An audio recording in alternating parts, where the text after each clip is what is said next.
Shalom sahabat Alkitab, marilah kita memulai hari ini dengan perenungan akan firman Tuhan.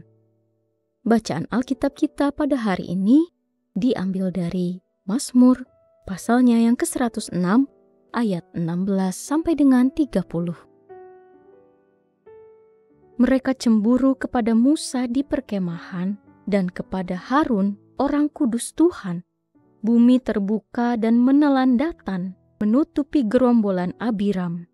Api menyala di gerombolan mereka, nyala api menghanguskan orang-orang fasik itu. Mereka membuat anak lembu di Horeb dan sujud menyembah kepada patung tuangan.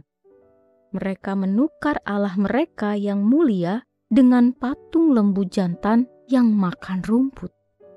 Mereka melupakan Allah yang telah menyelamatkan mereka, yang telah melakukan hal-hal yang besar di Mesir, perbuatan-perbuatan ajaib di tanah Ham, perbuatan-perbuatan dahsyat di tepi laut Teberau.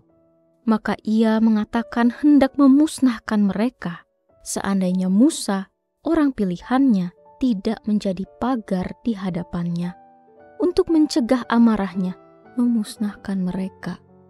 Mereka menolak negeri yang indah itu. Mereka tidak percaya kepada firman-Nya. Mereka menggerutu di kemahnya dan tidak mendengarkan suara Tuhan. Lalu bersumpahlah ia dengan mengangkat tangannya untuk menewaskan mereka di padang gurun dan untuk mencerai-beraikan anak cucu mereka di antara bangsa-bangsa dan menyerahkan mereka ke berbagai negeri. Mereka berpaut pada Baal Peor dan memakan kurban-kurban sembelihan bagi ilah-ilah yang mati. Mereka menyakiti hatinya dengan perbuatan mereka, maka timbullah tulah di antara mereka. Tetapi Pineas bangkit sebagai pengantara, sehingga berhentilah tulah itu. Sahabat Alkitab, pertobatan dan kesetiaan kepada Tuhan bukanlah sebuah keniscayaan, melainkan sebuah sikap batin dan komitmen yang harus diupayakan dan diperjuangkan oleh insan berdosa. Komitmen teguh untuk bertobat seringkali datang melalui ingatan akan peristiwa tidak mengenakan, bahkan kesalahan di masa lampau. Namun, pada satu sisi kita dituntun untuk melihat bahwa di balik segala salah tersebut ada Allah yang menanti dan merengkuh kita dalam kasih-Nya.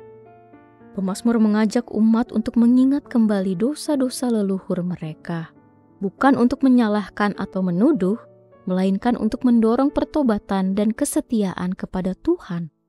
Melalui luka masa lampau itu, umat diajak untuk melihat bahwa betapapun mereka tidak setia kepada Allah, justru Allah tetap menyatakan kasih setianya. Bahkan kesalahan paling fatal turut disebutkan oleh sang pemazmur, yakni saat Israel justru menyembah Baal Peor.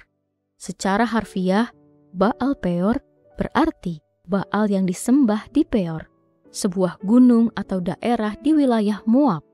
Penyembahan kepada Baal Peor itu diikuti dengan perzinahan dengan perempuan-perempuan Moab. Akibatnya, murka Tuhan bangkit dan hukuman Allah menimpa mereka. Israel melakukan hal yang keji bagi Allah dengan mengungkapkan kembali peristiwa tersebut dalam ayat yang ke-28. Seluruh bangsa diingatkan untuk tidak jatuh pada kesalahan yang sama.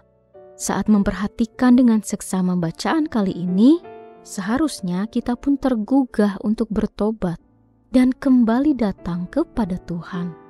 Di masa lampau kita mungkin pernah melakukan kesalahan dan berdosa di hadapan-Nya. Jadikanlah ingatan atas peristiwa gelap tersebut sebagai tonggak untuk tidak mengulangi kesalahan yang sama. Tuhan menantikan pengakuan dan pertobatan kita.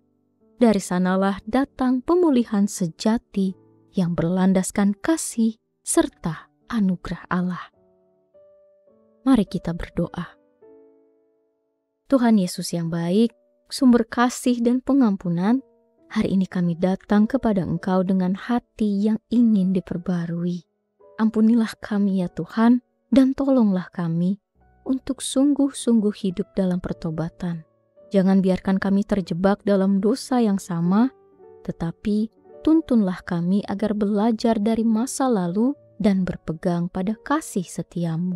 Jadikanlah hati kami lembut di hadapanmu, setia mengikuti kehendakmu, dan teguh berjalan dalam kebenaranmu. Di dalam nama Tuhan Yesus kami berdoa.